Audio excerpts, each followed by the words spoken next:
আসসালামু আলাইকুম এভরিওয়ান, আপনারা সবাই কেমন আছেন? আজকে আমি রান্না করব হোয়াইট পাস্তা রান্না করার জন্য ফার্স্ট এই পাস্তাগুলোকে সিদ্ধ করার জন্য পরিমাণ মতো পানি আর একটু তেল দিয়ে পাস্তাগুলোকে সিদ্ধ করে নিব।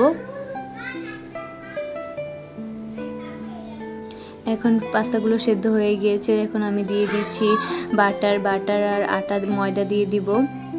আটা আর ময়দা মিক্স করা হয়ে গেলে এখন দিয়ে দিচ্ছি দুধটাকে বাটার আর ময়দার সাথে ভালো করে মিক্স করে নিব যতক্ষণ না পর্যন্ত ঘন হচ্ছে। এখন দিয়ে দিচ্ছি গোলমরিচের গুঁড়া, তারপর দিয়ে দিব গাজর, এখন দিয়ে দিব সিদ্ধ করা পাস্তাগুলো দেওয়া হয়ে গেলে এখন পাস্তাগুলোকে ভালোভাবে মিক্স করে নিব।